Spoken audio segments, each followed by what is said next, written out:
신앙 고백하겠습니다. 나는 전능하신 아버지 하나님 천지의 창조주를 믿습니다. 나는 그의 유일하신 아들 우리 주 예수 그리스도를 믿습니다. 그는 성령으로 잉태되어 동정녀 마리아에게서 나시고 본디오 빌라도에게 고난을 받아 십자가에 못 박혀 죽으시고 장사된 지 사흘 만에 죽은 자 가운데서 다시 살아나셨으며 하늘에 오르시어 전능하신 아버지 하나님 우편에 앉아 계시다가 거기로부터 살아있는 자와 죽은 자를 심판하러 오십니다. 나는 성령을 믿으며 거룩한 공교회와 성도의 죄와 죄를 용서받는 것과 몸의 부활과 영생을 믿습니다. 아멘. 220장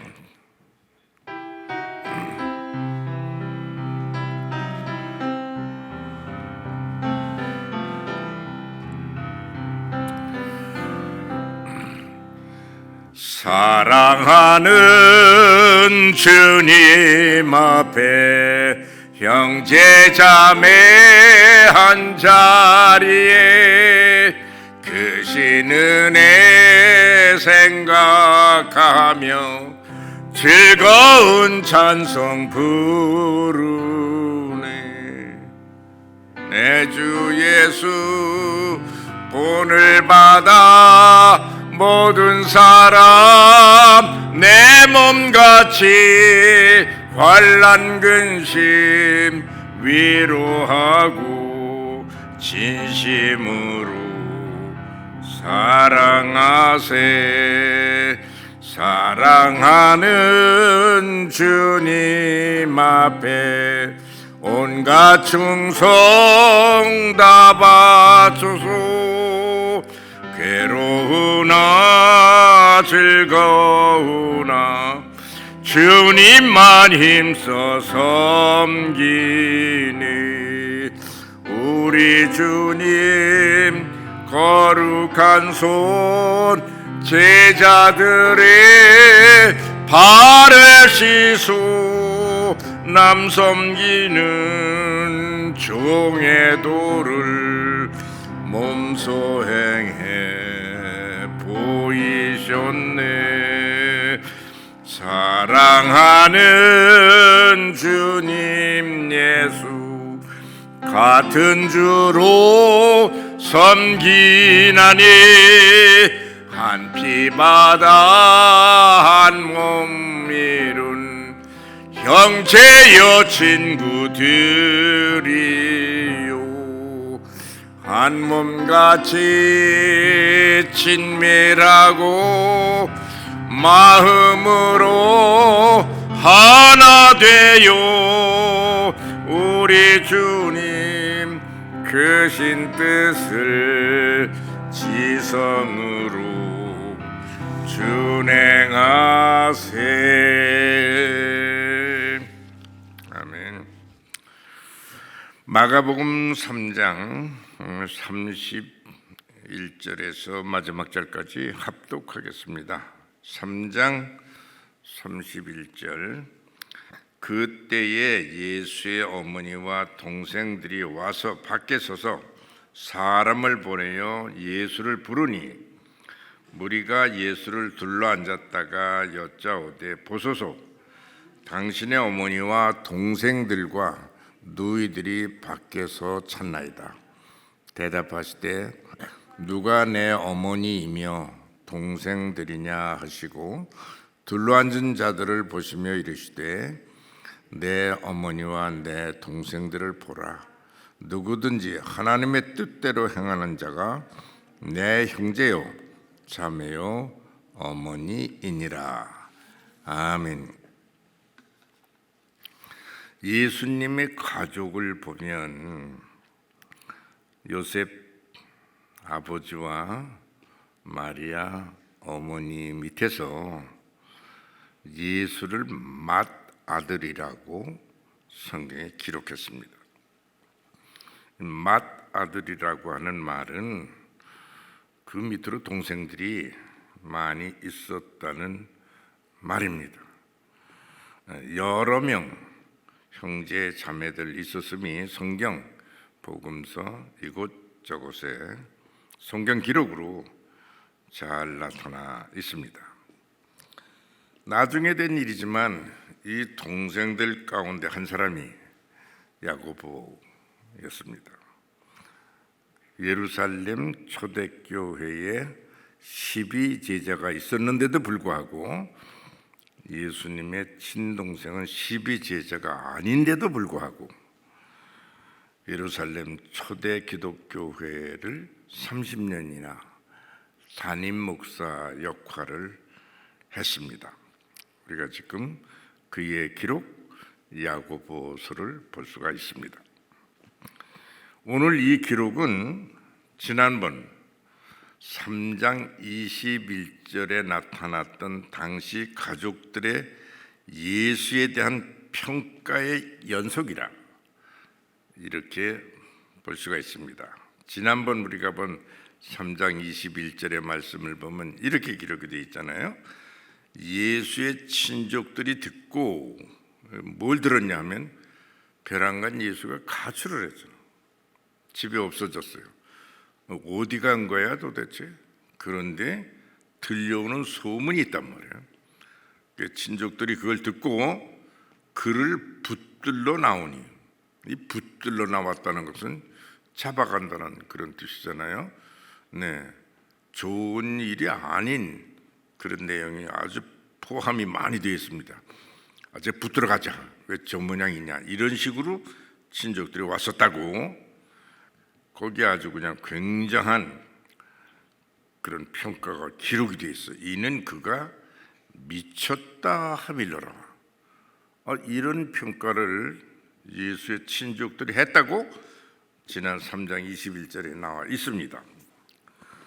아마 우리가 상상해 보건대 이때 이 요셉의 가정은 이 마다들의 일로 인해서 상당히 불안스럽고 또 걱정스럽고 이걸 어떻게 처리를 해야 되나 아마 식구들이 모여서 의논을 하고 그런 상황이 틀림없이 벌어진 것입니다. 그러니까 지난번 말씀드린 대로 지금 이 어머니 마리아와 또 아버지 요셉은 30년 전의 일에 대한 신뢰가 사라졌어요. 네. 그 일을 다 잊어버렸어요. 아들을 낳으리니 이름을 예수라 하라. 이는 그가 자기 백성을 구원할 자임이라. 또 마리아 자신도 대답했어요. 나는 사내를 알지 못하니 어찌 이런 일이 있으리요. 그랬더니 너에게 잉태된 자는 성령으로 된 것이라. 그러니까 우리는 교육을 안 받아도 아는 몇 가지 일들이 있잖아요. 아기 낳는 일은 누가 교육을 합니까?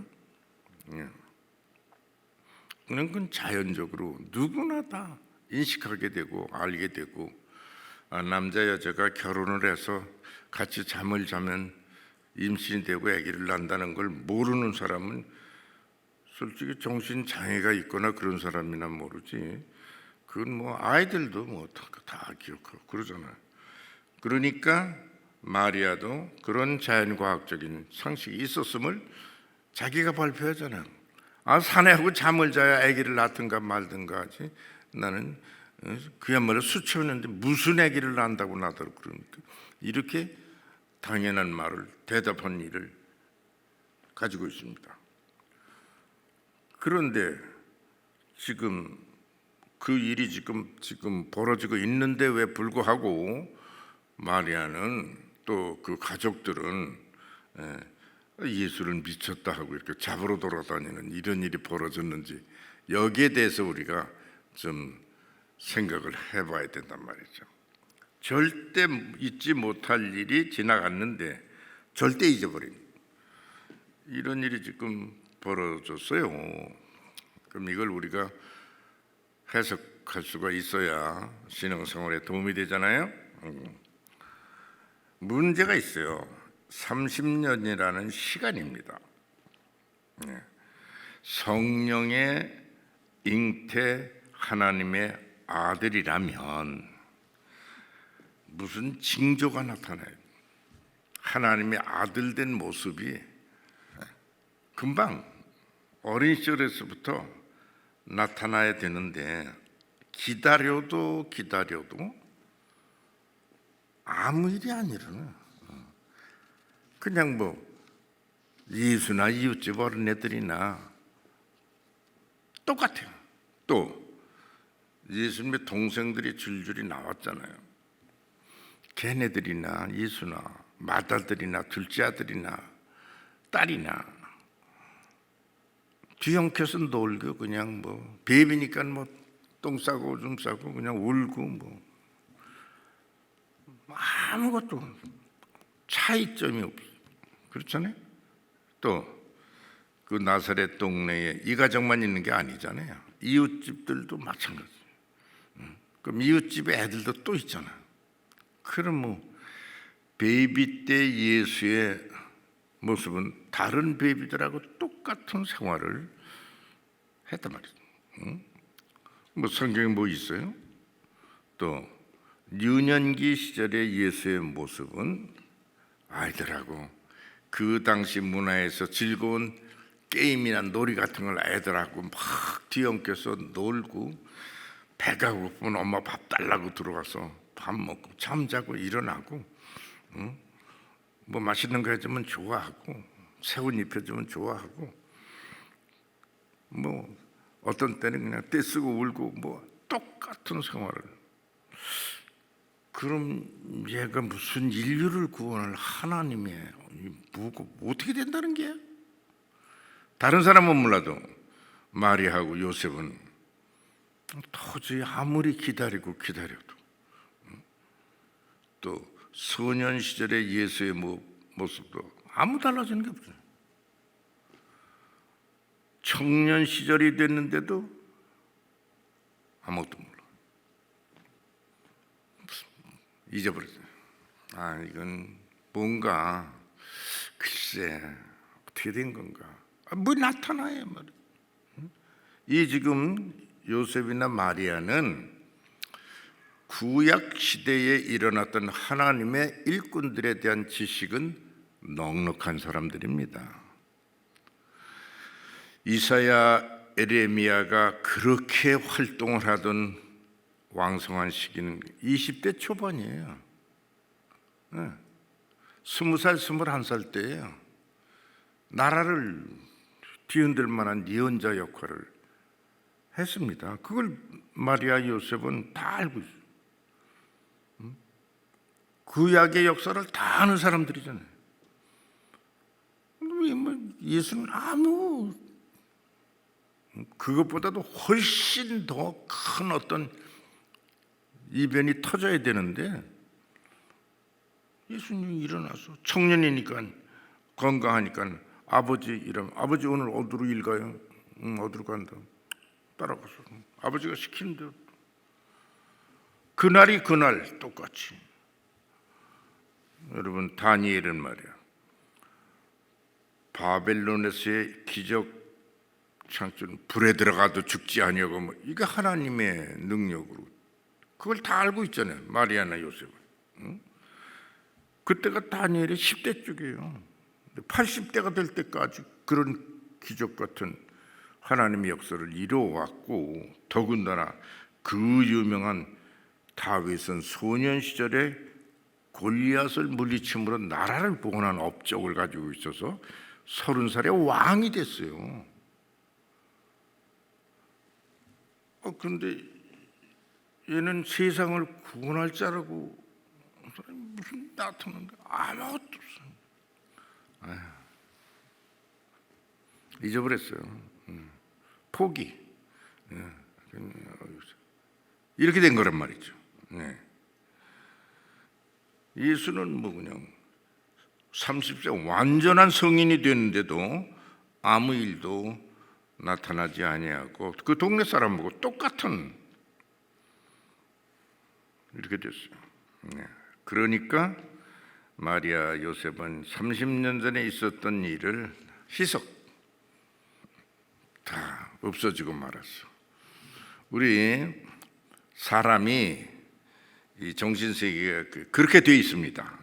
잊어버리게 되어 있습니다. 지금 보세요.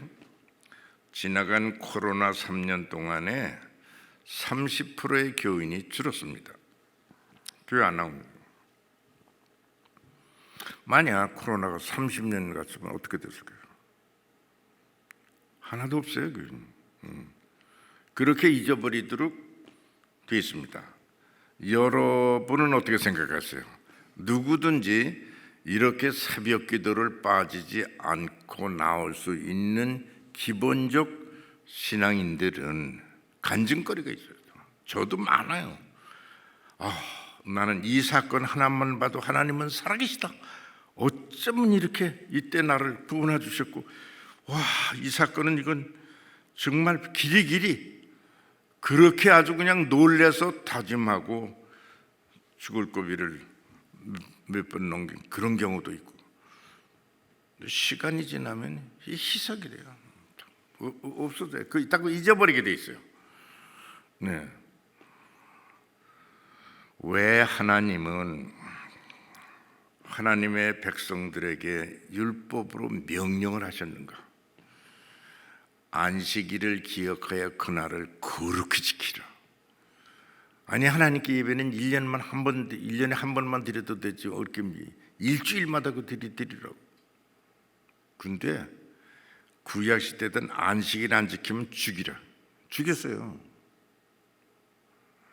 왜 이런 강한 법을 만드셨을까? 그래야 지켜져요. 신앙이라는 게. 네. 한 달만 교회 빠져보세요.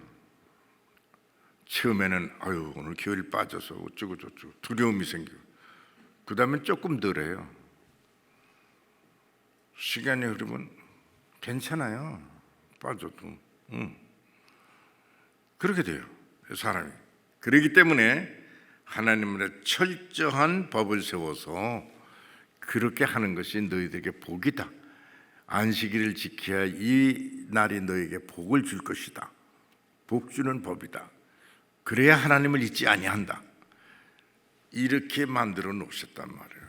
그러니까 하나님이 정해놓은 건 그렇다라고 생각하고 살아야 돼요. 하나님 말씀이 그렇다면 그런 것입니다. 거기에 자꾸 이유를 달고 어쩌고 해봤자 아무 소용이 없습니다. 그런데 요셉과 마리아는 똑같은 일이 30년이 지났는데도 아무 일이 안 생겨.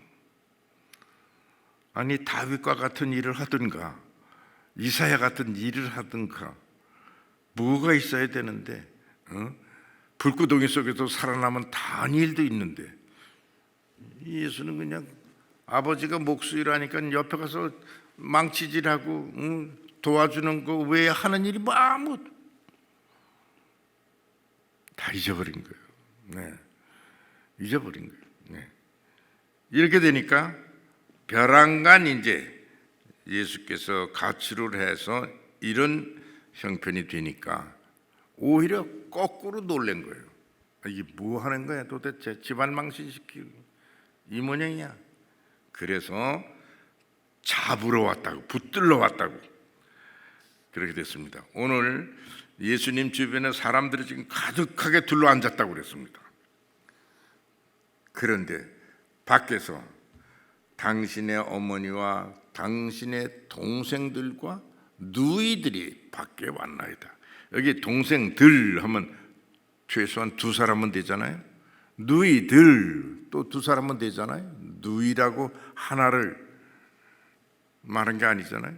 그럼 어머니 최소한 5명이 이 정도 가야 붙들어 온다라고 생각하고 지금 와가지고 사람들이 너무 많이 모였으니까 저거 내 아들이라고, 엄마 왔다고 좀 얘기하라고, 이렇게 돼서 그 말을 전달하는 과정, 그리고 거기에 대한 예수님의 반응, 이 부분이 오늘 이렇게 성경 말씀으로 나와 있습니다. 30년 동안의 삶은 예수님은 인성의 삶을 충실히 사신 거죠. 우리가 예수 그리스도, 예수는 인성, 그리스도는 신성. 그래서 하나님과 인간, 양성의 존재, 이 둘 중에 하나만 믿지 않아도 이단이라고. 양성적인 존재. 그런데 이제는 예수님이 바로 이 양성에서 신성 부분을 행사하시도록 시작을 하신 것입니다. 네. 그런데 이게 시작하자마자 지금 마가복음 이제 3장인데 뭐 2장에서부터 그냥 사람들이 꾸역꾸역 모여들어가지고, 이때 요셉과 마리아는 이렇게 생각을 해야 됩니다. 아, 그렇구나. 그때가 됐구나. 그러면 그렇겠지. 이렇게 생각해야 되는데 새까맣게 잊어버렸어. 30년 동안에. 아유, 내가 뭐 잘못 들었던지 잘못한 거야. 아유, 잊어버린 거예요. 그래서 지금 예수의 행동이 미쳤다 합니다. 제가 왜 미친 짓을 하고 돌아다녀? 또 집안 망신시키고. 이렇게 상황이 벌어져서 오늘은 최소한 5명의 가족이 예수를 붙잡아서 집안 망신시키지 말고 집안에 가서 일이나 하라고 이렇게 말을 한 것입니다. 이때 예수님은 이제 36절 말씀으로서 나는 이제 내 마리아의 아들 요셉의 아들의 역할은 다 했다.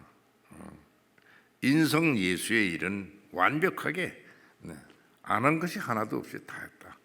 이제는 나를 이 땅에 보내신 하나님의 구원 사역을 이제부터 나는 하는 것이기 때문에, 여기 조금 야속한 말이 있죠. 아, 누가 내 형제의 모친이냐? 나는 내 할 일을 이제 다 했으니까 이제부터는 하나님의 뜻대로 행하는 것이, 그리고 그 일에 함께 협조하는 자가 내 형제요 자매요 어머니가 된다. 이렇게 선언을 하심으로 이때부터 친족에게로 돌아가질 않았어. 십자가에 달려 돌아가시고 부활하시고 승천하실 때까지 이때부터 집을 돌아가지 않으셨어요. 이제는 이렇게 내가 해야 된다고.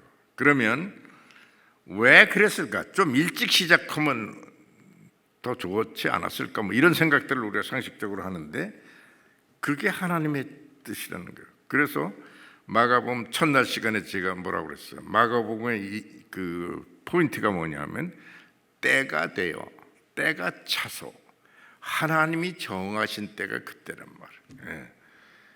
하나님이 정해놓으신 그때가 되었기 때문에 이제 예수님은 집안을 나오셔서 하나님의 구원 역사에 몸을 바치기 때문에 이제는 가족 관계도 나는 변한다. 하나님의 뜻대로 협조하는 자가 형제요 자매요 어머니다. 새로운 가족을 발표하시는 것이죠. 이거를 신학적으로는 extended family라고, 그렇게 확장된 가족이다 이렇게 정의를 합니다. 그래서 조금 전에 우리가 찬송가 불렀잖아요. 사랑하는 주님 앞에 형제자매 한 자리에, 그랬잖아요. 아니, 무슨 형제야? 우리 집안에 형제가 나는 하나도 없고 외톨이로 자랐는데 무슨 형제가 있단 말이에요? 이렇게 생각할 수가 있잖아요. 바로 extended family, 확장된 가족이 예수 그리스도 안에서 영적으로 다, 우리가 바울 서신에서 가장 많이 발견하는 이웃 관계는 사랑하는 형제들이요, 형제 자매들이요, 그리고 어떤 특정한 사람을 위해서는 바울이 그는 내 누구? 어머니라. 이렇게 아주 그냥 완전한 가족 관계를 바울이 수차 말하는 것을 우리가 들을 수가 있습니다. 그러므로 우리 하나님을 믿는 사람들은 예수 그리스도 안에서 새로운 가족 관계 형성에 대한 선언을 오늘 주님이 해주셨습니다. 그래서 우리 다 똑같이 그랬잖아요. 형제 자매, 아 형제요 반갑습니다. 아 자매님들 이렇게 반갑습니다. 절대 자매가 아닌데도, 형제가 아닌데도 불구하고 형제 이상의 친분을 나누는 그런 관계로다가 영적 관계, 신앙적 관계가 돼서 혈통적 관계를 오히려 초월하는 영적 신앙적 가족 관계의 기초를 예수님이 오늘 말씀하셨단 말이에요. 그래서 그대로, 그래서 뭐 성경에 보면 다 형제자매로, 실제로 우리 갈보리 교회도 말이에요. 저부터 아이들 가족들은 다 외국사를 많아요. 아주 뭐 우리 갈보리 교회는 특별히 아주 그냥 그 자녀들 다 외국에 사는 많아요. 자녀들이 있으면 뭐랍니까? 이 신앙적 관계는 오늘도 새벽기도 우리 모였습니다. 서로 얼굴 맞대고 인사하고, 이따 또 수요일 또 예배 드립니다. 또 또 뭐 같이 가서 밥도 먹고 재밌게 얘기도 하고 평생에 그래요. 그런데 저는 뭐 형제 자매 무슨 제 집안들 지난 토요일인가 뭐 수십 년 연락이 안 되던 그런 제 가족이 저 누가 장가 들어요. 그래서 걔가 누구냐? 난 보지도 못했다. 나가지고 벌써 장가 들게 돼서 나이가 30살이에요. 그러니 아저씨 좀 오셔요. 그래서 보지도 못하니까 장가 들은 걸 가서 30년 만에 처음 보는 애를 결혼식 축하를 하고 오고 그랬어요. 그 30년 만에 만나는 가족이 무슨 관계? 나도 아들도 있고 딸도 있고 며느리도 있고 사위도 손자 손녀 다 있는 사람이에요. 1년에 뭐 전화 한 몇 통 많구만. 근데 우리 형제들하고는 날마다 밥 먹고 웃고 악수하고 재밌게 놀아. 이게 우리 예수님이 이런 관계를 맺어줬기 때문에 그렇게 됐단 말이에요. 그러니까 혈통적 관계보다도 훨씬 우리들에게 행복을 줄 수 있는 그런 관계로 발전시켜줘서 미국 사람이야고 와가지고 우리를 보고 형제자매들이요 하고 말이에요.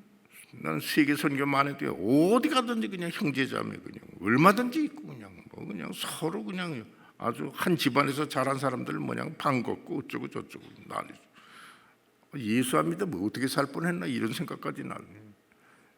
예수님이 우리를 그렇게 맺어줬단 말이에요. 혹시 무슨 혈통 관계에 그런 관계가 좀 외로우신 분들도 많이 있습니다. 뭐 독자로 태어났다든지 무슨 뭐 이런 여러 가지 외국에 산다든지 이런. 서로 하지 마세요. 우리 다 형제자매들이 평생 그래서 나중에는 어떻게 우리 교회 조가 성가대가 불러주는 찬양을 들으면서 마지막 장례식을 치르고 나사로 봉사대들이 마지막 무덤에까지 들어가는 데까지 참여하고 목사님 침례로 다 누구든지 다 그렇게 돼 있어요. 네, 이게 얼마나 행복한 거예요. 하나님이 또 30년 동안 옛일을 잊어버린 마리아를 생각해 보세요. 그래서 주님이 안식일을 기억하여 매주일 예배 드리라고 그랬구나. 하나님이 그렇게 놓으신 건 다 진리예요. 주님이 그렇다는 것은 그런 것입니다. 할렐루야. 하나님 아버지, 주님은 우리들에게 가장 행복하게 선하게 살 수 있는 길을 진리로 열어주셨습니다. 오늘은 새로운 가족 관계를 이렇게 하나님의 뜻 안에서 만난 자들은 내 형제요 자매요 모친이다 이렇게 선언해 주심으로 우리를 행복하게 공동체로 만들어 주셨나이다. 주님이 말씀하신 것은 진리입니다. 그 진리를 믿고 왜 교회에 모이기를 힘쓰라고 그리고 안식일을 기억하라고 그렇게 하셨는가, 그 이유를 영적으로 해석하면서 행복한 주의 말씀에 따르는 자녀들이 되게 하여 주시옵소서. 예수 그리스도 이름으로 기도드립니다. 아멘. 하늘에 계신 우리 아버지, 아버지의 이름을 거룩하게 하시며 아버지의 나라가 오게 하시며 아버지의 뜻이 하늘에서와 같이 땅에서도 이루어지게 하소서. 오늘 우리에게 일용할 양식을 주시고 우리가 우리에게 잘못한 사람을 용서해 준 것 같이 우리 죄를 용서하여 주시고 우리를 시험에 빠지지 않게 하시고 악에서 구하소서. 나라와 권능과 영광이 영원히 아버지의 것입니다. 아멘.